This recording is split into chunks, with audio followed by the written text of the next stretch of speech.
I used to believe marriage was a partnership. Two people building a life together. It wouldn't always be perfect or easy, but it would be fair. Like laying bricks, her turn, then mine, slowly building a wall that protected us both.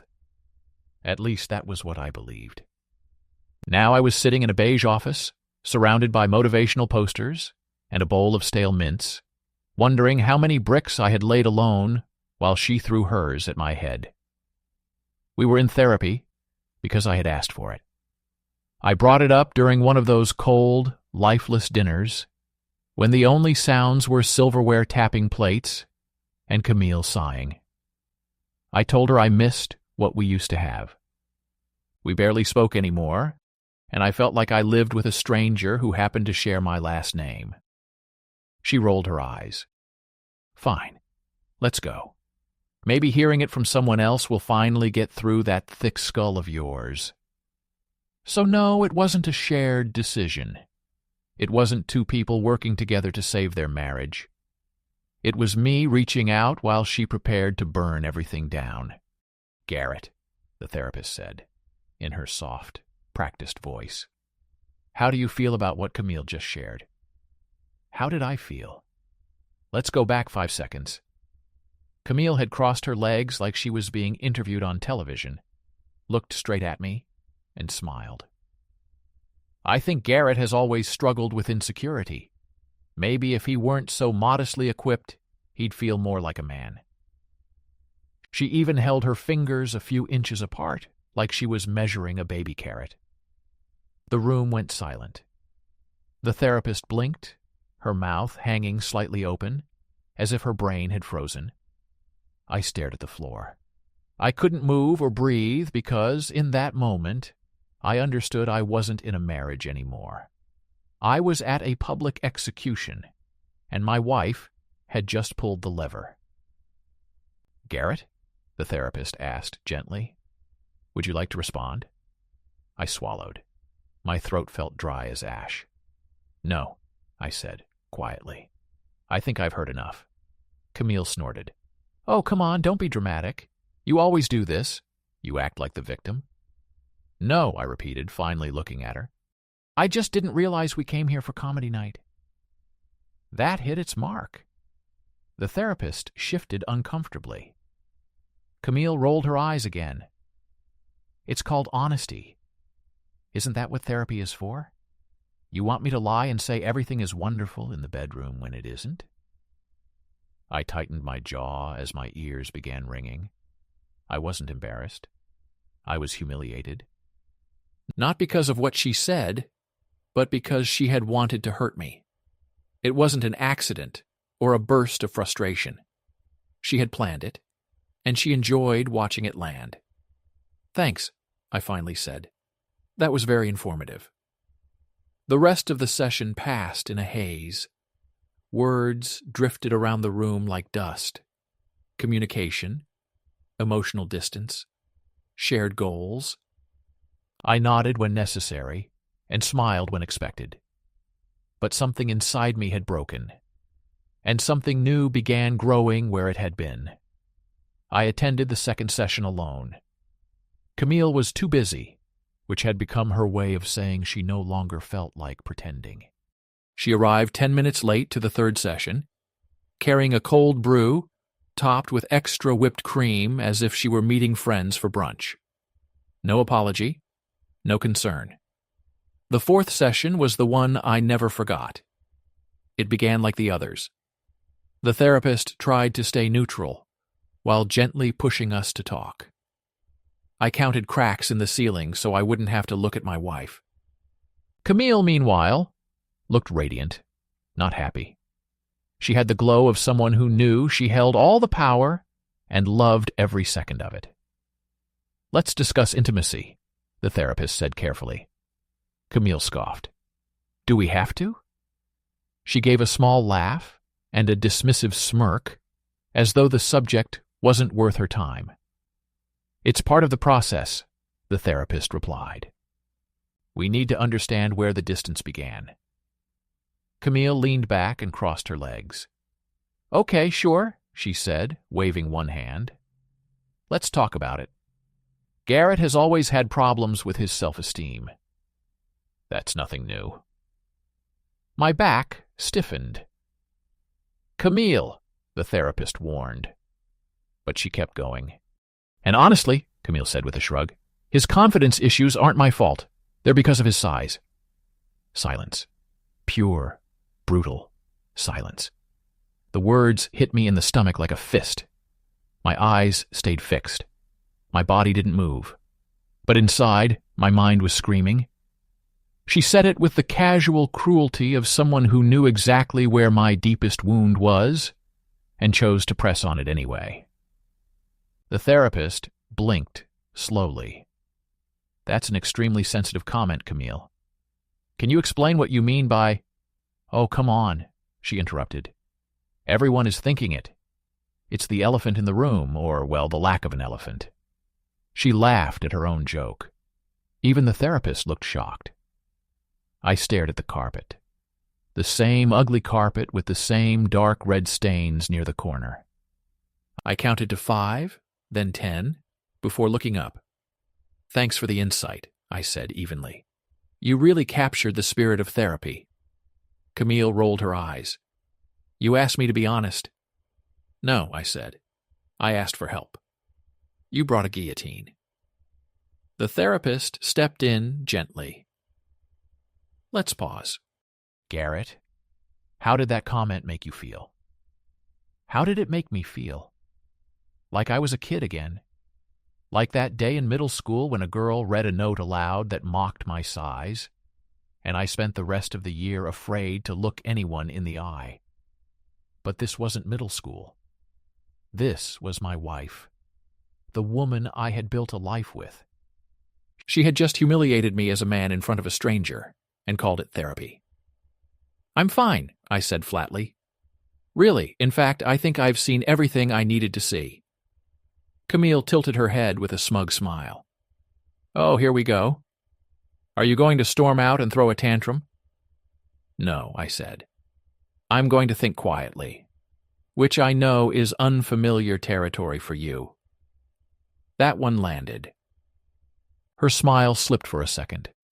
The therapist called for a break, and I walked outside. The air was cold and sharp. Something inside me had changed. I was done begging, done hoping. Now it was time to confirm a few things. After that session, I stopped arguing. Not because I had given up, but because something finally made sense. You can't reason with someone who enjoys watching you drown. You get out of the water quietly and calmly, then make sure they can't follow. At home, I became a ghost in my own house. I smiled when necessary. I asked the kids about their homework. I cooked dinner a few times to keep up the appearance that nothing had changed. Camille never noticed. She believed she had broken me. The truth was she had set me free. One night after the kids went to sleep, I sat in the garage with the door half open and let the cool air wash over my face. I stared at the ceiling for an hour, maybe 2, thinking about everything I had ignored and swallowed. Every time she flirted too long at a party. Every suspicious girl's weekend that didn't smell like perfume. It smelled like lies. Then I remembered something else. Our youngest son, Nolan. He was 6, and the timing had never made sense. Camille and I had barely been sleeping together back then. When she told me she was pregnant, she seemed almost surprised, as though it hadn't been planned or expected. Suddenly I had to know. Not for revenge, for clarity. I needed the truth, cold, sharp, and impossible to deny. I ordered a test online, one of those private kits, swab, seal, ship, simple and efficient. Then I waited 3 weeks. 3 painfully long, painfully polite weeks. I kissed my son goodnight. I folded clothes. I made small talk with the woman who had gutted me in front of a therapist, then casually asked me to pour her more wine. When the results arrived, I didn't open them immediately. I waited until the house was silent. Then I sat at the same kitchen table where we had celebrated birthdays, blown out candles, and planned our future. I switched on the soft light above me and poured a glass of water. Then I opened the envelope. Probability of paternity? 0.00%. There it was. No rage, no grief, only silence. I stared at those words for a long time. The words didn't blur or scream at me. They just sat there, like a knife that had been buried in my chest for years, and I was only now seeing the blood. Nolan was my boy, but not my blood. I didn't hate him. God, no. He was still my son in every way that mattered. But Camille had burned our life down and left me breathing the smoke.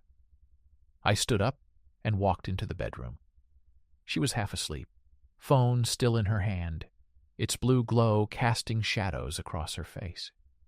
She glanced at me, then rolled over without speaking. I stood there for a moment, watching her. Then I walked away, not only from the room, but from the version of myself that once believed she deserved my silence. I wish I could say I cried or collapsed in some dramatic movie-like way. I didn't.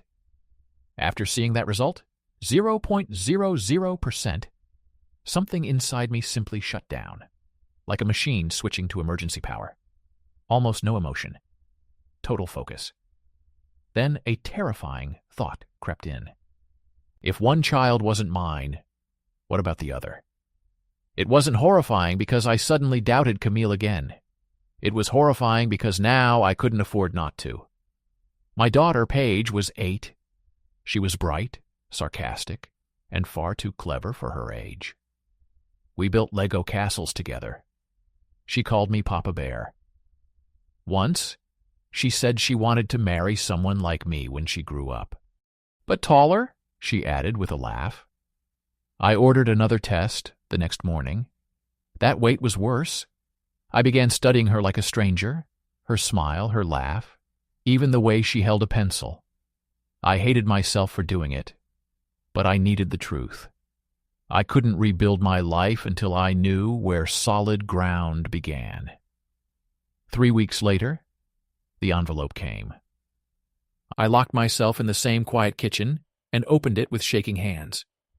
Probability of paternity, 99.9998%. She was mine. For the first time in what felt like a year, I could breathe. The tension drained from my body all at once. I set the paper down, covered my face, and cried. Not from grief, from relief that something real had survived. Paige was mine, and for her sake, for both kids, I was going to handle this cleanly. For the next week, I was polite. Too polite. Good morning. How was work?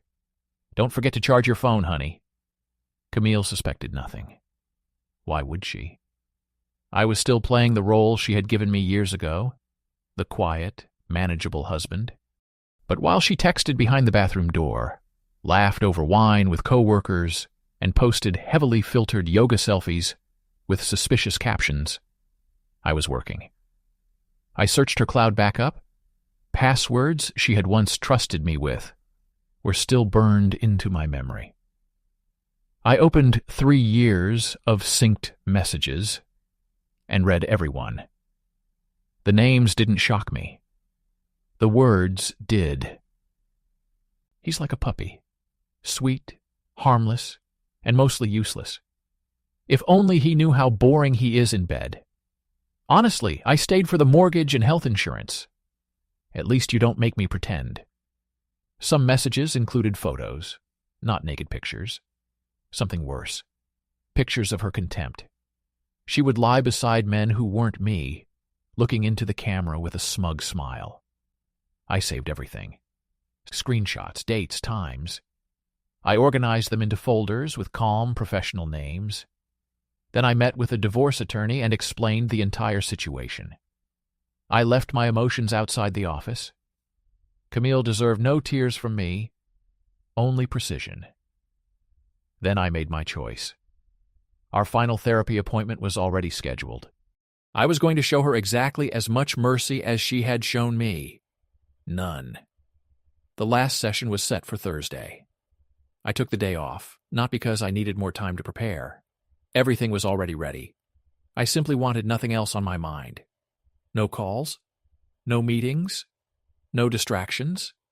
Just one final, clean conversation. It wasn't about closure anymore. It was about clarity. I arrived 10 minutes early and sat in my usual chair near the window, facing that ugly painting of a forest. The therapist greeted me with a polite nod, unaware that this would be the last time she saw us as a married couple. Camille walked in 5 minutes late, like always. She looked relaxed, calm, and completely sure of herself. She smiled like someone showing up for a job she no longer respected. "Hey, babe," she said casually as she sat beside me. "You look serious. Everything okay?" I turned toward her and gave her a slow, deliberate smile. "I'm great." The therapist opened her folder. "So, how have things been this week?"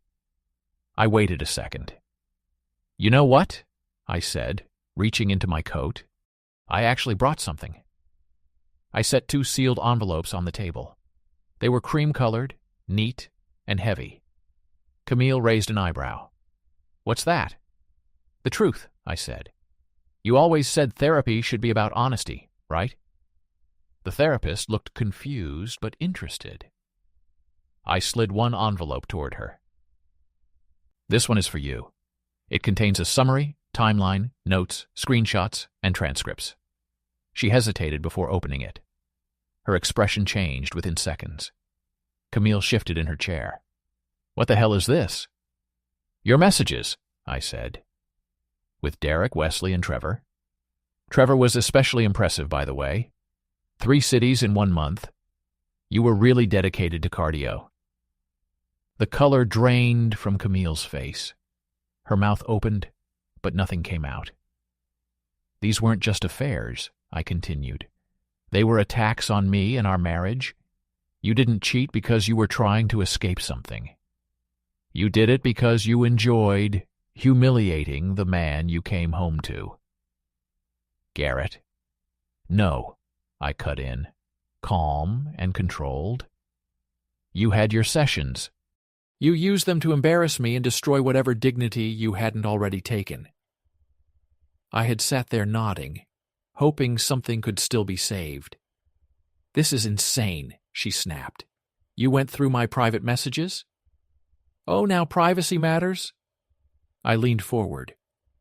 "You mocked my body in front of a therapist, Camille. A complete stranger. You turned me into a joke, then expected me to bring you coffee the next morning." The therapist looked deeply uncomfortable, holding the papers in her lap as if they were radioactive. "What's in the second envelope?" Camille asked tightly. I pushed it toward her. "DNA results." Her eyes widened. "You tested our kids?" "I tested my kids," I said. "One is biologically mine, one isn't. I love them both." She took a short, sharp breath, like someone who had suddenly discovered gravity no longer worked. "You had no right." "I had every right," I replied, finally raising my voice, but only a little. "You lost any claim to my trust when you mocked my body to hide your own guilt." The room fell silent. Camille stared at the envelope as if it might explode. "What do you want, Garrett?" she whispered. "Revenge?" I slowly shook my head. "No, I want freedom. The divorce papers will arrive tomorrow. My attorney has everything. I won't fight you for the house. Keep it. But Paige will stay with me part of every week. She is mine, after all." Tears gathered in her eyes. "You can't just leave." "Camille," I said, standing, "you left this marriage months ago. You just forgot to tell your body." I turned to the therapist and nodded respectfully. "Thank you for your time. I'm sorry you had to see all of this." Then I walked out. No shouting, no dramatic music, just the door closing behind me. It's been a year since I left that therapist's office. 12 months, 365 nights without anyone beside me, and I've never slept better.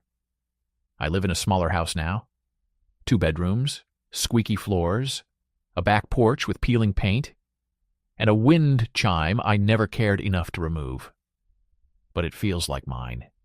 Not ours, not borrowed, not shared with someone who treated me like background noise. Mine. Paige stays with me half the week. She still calls me Papa Bear. We eat too much pizza. Every Saturday morning we burn pancakes and pretend they're gourmet. She doesn't ask about the divorce anymore. She only knows she feels safe here. No one shouts. No one lies. No one cries behind a locked bathroom door with the fan running. Nolan isn't biologically mine. That's true, but I still see him sometimes at birthdays and school events. He hugs me, like he means it. I don't blame him. He was innocent in all of this. I hope he grows up strong and kind. Nothing like her. Camille briefly tried to make herself the victim and rewrite what happened. She told our friends I had turned cold, that I had snapped. But screenshots speak louder than sob stories. Once people saw what she had written and said, their sympathy disappeared quickly. The last I heard, she was dating a personal trainer. The joke practically writes itself. But here's what matters most. I'm not angry anymore. Honestly, that surprised me. I thought I'd carry the bitterness forever, like a heavy coat I couldn't remove. But it slowly faded, like fog clearing after a storm. I started playing guitar again. I read before going to sleep. On weekends, I hike and breathe fresh air without tasting resentment. I don't look at her social media. I don't replay those therapy sessions in my mind. I no longer wake up wondering whether I was enough. Now I know I was. I simply gave everything to someone who couldn't recognize value unless it came with attention and applause. She mocked my body to make herself feel powerful. She turned therapy into a performance. But in the end, she showed everyone exactly who she was, and I never even had to raise my voice. If this taught me anything, it's that dignity isn't loud. It doesn't scream or slam doors. It simply walks away with its head held high. And now, so do I.